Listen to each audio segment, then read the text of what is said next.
maintenant, sans plus attendre, et entrons enfin directement dans le vif du sujet qui nous occupe aujourd'hui. Pendant ce temps, on affirme avoir bombardé des sites de missiles en Iran qui menaçaient le détroit d'Ormuz. Internet est coupé en Iran depuis plus de 3 semaines. Il est donc difficile de parler aux opposants du régime à l'intérieur du pays. Mais nous pouvons maintenant parler à quelqu'un qui soutient le régime. Le professeur Mohamed Morandi est professeur de littérature anglaise à l'université de Téhéran et il nous rejoint maintenant depuis l'Iran. Bonjour. Bonjour. Pouvez-vous nous donner une idée de ce que c'est là-bas en ce moment? Sur place en ce moment, il nous est souvent difficile de parler à des gens à l'intérieur de l'Iran. Eh bien, il vous est difficile de parler à des gens à l'intérieur de l'Iran parce que vous aidez les États-Unis à bombarder le pays.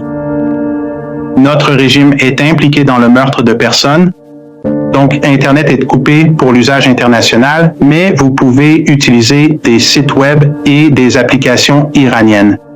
Mais parce que les États-Unis l'utilisent pour utiliser des caméras, que le régime israélien utilise les caméras des gens pour frapper des cibles à l'intérieur du pays, ils sont obligés de faire cela. Et moi, parce que cela appartient à un studio en Iran, vous m'avez demandé de participer à votre émission et je suis venu sur votre plateau. Donc, c'est à cause de l'agression, du meurtre, de la mort et de la destruction que vos gouvernements provoquent cela. Voilà la situation. Je veux dire, la mort d'Ali Larijani a été saluée par l'Amérique et par Israël comme un tournant majeur dans ce conflit. Quelle a été votre réaction à cela? Eh bien, tout ce que vous avez à faire, c'est d'aller voir ce que les gens font dans les rues chaque soir. Il y a des millions de personnes dans les rues chaque soir à Téhéran et des dizaines de millions à travers le pays. Elles se rassemblent pour soutenir les forces armées, pour soutenir la Constitution, pour soutenir le leader, pour soutenir l'État. Et en fait, votre gouvernement, et c'est quelque chose que les médias occidentaux ont évidemment caché au public parce qu'ils sont sous contrôle de classe, mais lors d'un grand rassemblement à Téhéran vendredi, alors que les gens étaient dans les rues, ils ont tiré des missiles sur la foule. Qui a fait ça? Qui a tiré des missiles sur les gens dans les rues de Téhéran? Les États-Unis, Israël. Des avions de chasse qui ont tiré des missiles, ils ont tiré sur les manifestants. Vous ne le saviez même pas parce que vos médias ne vous le diront pas. Mais ils ont tiré sur la population et j'ai tweeté cela. J'ai peut-être publié 10 tweets différents. Des gens du monde entier l'ont vu. En Occident, bien sûr, c'est parce que vous y subissez une censure étendue, plus que dans le reste du monde. Et vous êtes fortement soumis à la propagande. Vous ne voyez pas cela. Mais vos régimes aident les États-Unis à bombarder les manifestants. Ali Larijani était responsable de la mort de plusieurs milliers de personnes en Iran qui voulaient protester légitimement contre le régime. Des dizaines de milliers de personnes ont été tuées au cours des derniers mois. L'Amérique et Israël disent qu'il était justifié de le cibler à cause de ces morts. Eh bien, c'est la propagande de votre régime. Et bien sûr, vous êtes pro-régime. Non, je suis simplement en train de vous poser des questions très directes.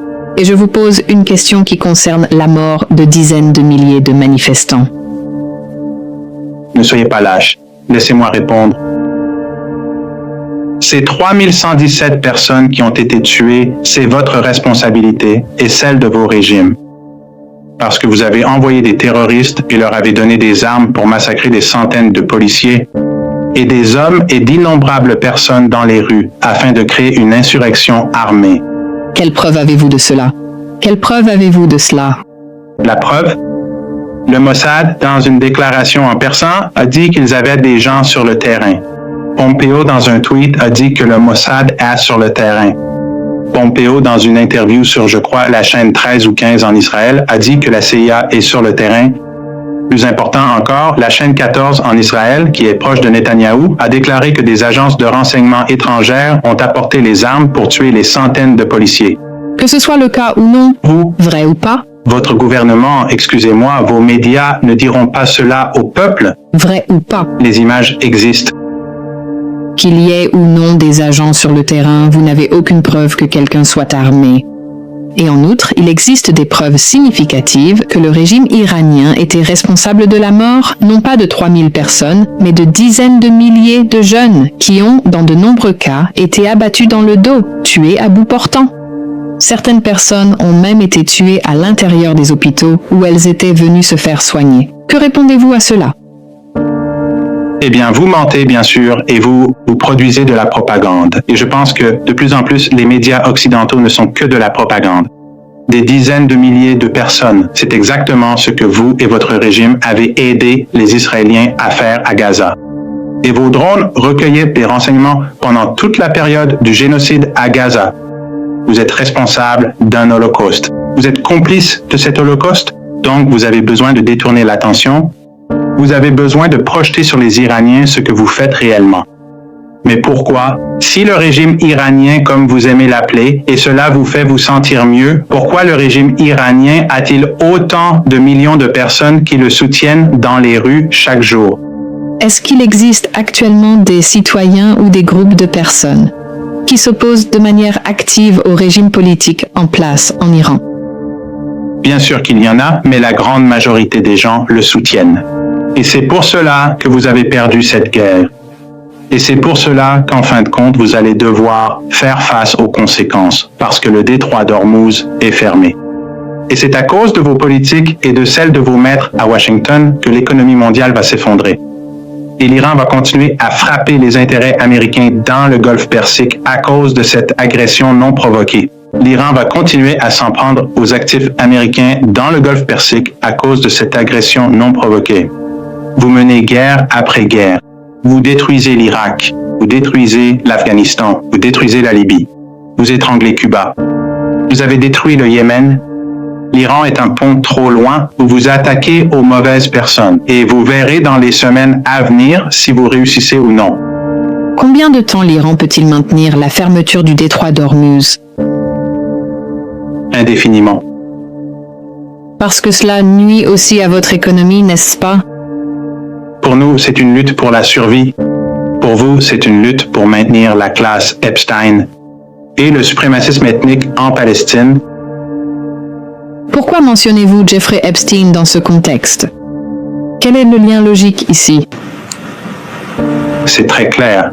Il est très clair à quelle classe de personnes appartiennent ceux qui dirigent vos pays. Cette classe de personnes, ce sont celles qui détiennent le pouvoir. Ce sont eux qui possèdent les médias. Ce sont eux qui contrôlent le gouvernement. Ce sont eux qui déclenchent des guerres non provoquées encore et encore. Ce n'est pas la première guerre que vous avez imposée à cette région ou à l'Iran d'ailleurs. Et nous avons vu hier qu'un haut responsable américain de la lutte antiterroriste a démissionné, disant la vérité que nous connaissions tous, mais que vous avez essayé de cacher. À savoir que l'Iran ne représentait aucune menace pour les États-Unis et que cette guerre a été menée à cause du régime israélien et de son puissant lobby. Donc, ce que je dis, c'est essentiellement ce qu'il dit lui-même. Ce puissant lobby, c'est la classe Epstein. Est-ce que tu ne t'inquiètes jamais que les gens aient du mal à te prendre au sérieux avec des phrases, un langage, des théories du complot comme ça? Eh bien, cet officier du renseignement a essentiellement dit ce que je dis. Et je pense que les gens ne te prennent pas vraiment au sérieux. Et au fil du temps, alors que tu continues d'aider les 52 bombardiers à bombarder massivement Téhéran et les gens de ce quartier et qu'ils meurent vraiment. Prends ça au sérieux, ils meurent. Vous vous en fichez, mais nous, si. Quel est le chemin de la sortie? Quel est le chemin de la sortie, professeur? Comment cela va-t-il se terminer? Quelle est la sortie? Une défaite stratégique.